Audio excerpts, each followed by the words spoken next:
দেশ জুড়ে শ্রমিকদের এবং একই সাথে কৃষক সভা ক্ষেতমজুর ইউনিয়ন ও বস্তি ফেডারেশনের ডাকে আইন অমান্য জেলবড় কর্মসূচি অনুষ্ঠিত হবে। আমি AppCab CIT Kolkata Ola Uber AppCab operators and drivers ইউনিয়নের রাজ্য কমিটির পক্ষ থেকে সকল অ্যাপক্যাব চালকদের কাছে এই বার্তা পৌঁছে দিচ্ছি যে আগামীকাল এই অ্যাপক্যাবের চালকদের শোষণ বঞ্চনার বিরুদ্ধে দাঁড়িয়ে আপনারা আগামীকাল এই প্রতিটি জেলার যেইখানে যেই জেলাতে সঙ্গে যুক্ত বাসস্থান অনুযায়ী সেই জেলাতে যুক্ত হয়ে আইন অমান্য কর্মসূচিতে আপনারা উপস্থিত থাকবেন। যেভাবে এই অ্যাপক্যাব কোম্পানিগুলো এই রাজ্যের বুকে দাঁড়িয়ে রাজ্য সরকারের অনুমতি নিয়ে তারা এই পশ্চিমবঙ্গের বুকে ব্যবসা করছে, তারা ফুলে ফেপে উঠেছে। পূর্বতন সরকার তৃণমূল সরকারকে আমরা একাধিকবার ডেপুটেশন, একাধিকবার আমরা মিছিল সংগঠিত করেছি। আমরা অ্যাপক্যাব কোম্পানিগুলো অর্থাৎ ওলা, উবের, র্যাপিডো, ইনড্রাইভ সব কোম্পানিগুলোতে আমরা ডেপুটেশন জমা দিয়েছি। লিখিত আকারে আমাদের নেতৃত্বরা উপস্থিত থেকে দীর্ঘ আলোচনা হয়েছে।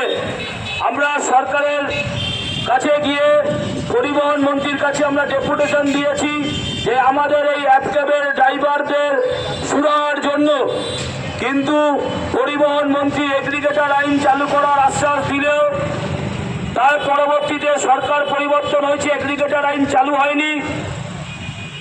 4 মে 2026-এর পর নতুন সরকার ক্ষমতায় আসীন হয়েছে, ডবল ইঞ্জিনের সরকার। ফলে ডবল ইঞ্জিন সরকারের কাছেও 4 মের পর আমরা একাধিকভাবে ডেপুটেশন দিয়েছি। আমরা অতীতেও গত দিনে আমরা ডেপুটেশন দিয়েছি পরিবহন সচিবের কাছে, কিন্তু আমাদের এই দাবি দাবা তারা কোনোভাবেই পূরণ করতে চাইছে না। আসলে এই কোম্পানিগুলো রাজ্য সরকারের হস্তক্ষেপে তারা ফুলে ফেপে উঠেছে। ফলে আগামী দিনে নিশ্চিতভাবে আমাদের লড়াই আন্দোলন জারি থাকবে।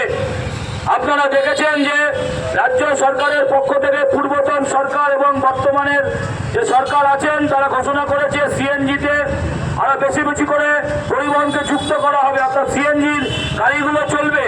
কিন্তু বর্তমানে দেখা যাচ্ছে পর্যাপ্ত সিএনজির ব্যবস্থা নেই। এক একটি ড্রাইভার চালক ভাইদের তাদেরকে ঘন্টার পর ঘন্টা সারা দিন তারা ডিউটি করেছে, রাতের পর রাত তাদের সিএনজি নেওয়ার জন্য 14 ঘন্টা, 15 ঘন্টা, 18 ঘন্টা লাইনে দাঁড়িয়ে তাদের সিএনজি সংগ্রহ করতে হচ্ছে। 24 ঘন্টা, 18 ঘন্টা, 16 ঘন্টা লাইনে দাঁড়িয়ে যারা যখন পাম্পের সিএনজি নজলের সামনে যাচ্ছে, ফলে প্রতিটি অঞ্চলে লোকাল এলাকার দাদাগিরি কার্যকারী হচ্ছে। লোকাল এলাকার ছেলেরা তারা সিএনজি আগে থেকে এসে লাইন দিয়ে না নিয়ে সিএনজি নিয়ে তারা বেরিয়ে চলে যাচ্ছে। ড্রাইভাররা যারা সিএনজির জন্য লাইন দিলেন, সাধারণ মানুষ তারা কোনো দাদাগিরির খপ্পরে না পড়ে তারা যখন লাইন দিয়ে নজরের সামনে যাচ্ছেন সিএনজি খালি হয়ে যাচ্ছে। ফলে আমরা যে কথা বলেছি যে দাদাগিরি বন্ধ করতে হবে এবং সরকারকে এই এগ্রিগেটর আইন অবিলম্বে চালু করে কোম্পানি হস্তক্ষেপে করে কোম্পানির ওপর নির্ধারিত ভাড়া তাদেরকে ড্রাইভারদেরকে দিতে হবে। আপনারা জানেন যে যখনই বৃষ্টির সময় হয়, যখনই একটু খুব ইম্পর্টেন্ট টাইম, অর্থাৎ স্কুলের টাইম থেকে শুরু করে সন্ধ্যাবেলার টাইম, সেখানে সারচার্জ দ্বিগুণ বাড়িয়ে দেওয়া হচ্ছে। যাত্রীরা দ্বিগুণ সারচার্জ দিয়ে তারা সেই ক্যাব বুকিং করছে। তাহলে সেই টাকা কার পাওয়ার কথা? ড্রাইভার মালিকদের পাওয়ার কথা। কিন্তু দেখা যাচ্ছে যাত্রীদের থেকে অতি হারে ভাড়া নেওয়ার পরেও তারা কোনোভাবে সেই ড্রাইভার মালিকদেরকে সেই ভাড়া দিচ্ছে না, পর্যাপ্ত ভাড়া দিচ্ছে না। অপরদিকে আপনারা দেখেছেন ইতিমধ্যেই 4 মে সরকারে এসছেন, 2-3 মাস এখনো যায়নি। ডেপুটি সিএম এবং নগর উন্নয়ন মন্ত্রী অগ্নিমিত্র পাল উনি বলছেন যে ড্রাইভারদের এরা শ্রমিক মজদুরের কথা নাকি বলবে। এরা শ্রমিক মজদুরের ভোট নিয়ে যারা নির্বাচিত হয়েছে তারা বলছে যে ওলা, উবের, অ্যাপক্যাব রাস্তায় দাঁড়িয়ে থাকবে না, তারা ট্যাক্স দিচ্ছে, তারা রাস্তায় কেন দাঁড়াবে না? অগ্নিমিত্র পাল বলছে রাস্তায় দাঁড়ালে পরে সেই জরিমানার পরিমাণ দ্বিগুণ করে দেওয়া হবে। আমরা আমাদের লড়াই আন্দোলন থামাইনি। আমরা বলেছি যে হোক কেস, কত কেস দিতে পারে, আমরা প্রতিবাদ আন্দোলন থেকে সংগঠিত করব, লড়াই আন্দোলন সংগঠিত করব।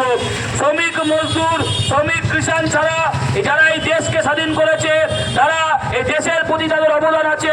যারা শুনেছেন আপনারা অতীতে যে কौन বানায়া হিন্দুস্তান দেশ কে মজদুর কিষান, বলে যারা দেশ স্বাধীন করলো, দেশ স্বাধীনতার পেছনে যাদের অবদান আছে তাদের এই অবদান ভুলিয়ে দিতে চাইছে। আসলে এই সরকার যারা ব্রিটিশের কাছে মুচলেখা দিয়েছে, যারা স্বাধীনতার ইতিহাসে যাদের কোনো ভূমিকা নেই, তারা আসলে সে ব্রিটিশের সঙ্গে যেরকমভাবে তারা দালালি করে এসছে, বর্তমান সময়ে দাঁড়িয়ে তারা একইভাবে দালালি করে যাবে। ফলে আমি যে কথা বলে আমার কথা শেষ করব, একইভাবে আমরা অ্যাপটেপ রাজ্য কমিটি সিআইটিউ কলকাতা ওলা উবেরের পক্ষ থেকে আমরা এতদাঞ্চলের সর্বস্তরের সুধী নাগরিকবৃন্দ, যাত্রী সাধারণের কাছে, পথচলতি মানুষের কাছে আমরা এই আহ্বান করছি যে আগামীকাল সারা দেশ জুড়ে 1000টি জায়গায় যে আইন অমান্য জেল ভরো কর্মসূচি হবে, সেই কর্মসূচির এই রাজ্যের প্রতিটি জেলায়, প্রতিটি প্রশাসনিক দপ্তরে এই আইন অমান্য কর্মসূচি হবে। আমাদের এই জেলা দক্ষিণ 24 পরগনার ডায়মন্ড হারবারে এই আইন অমান্য কর্মসূচি অনুষ্ঠিত হবে বেলা 1টায়।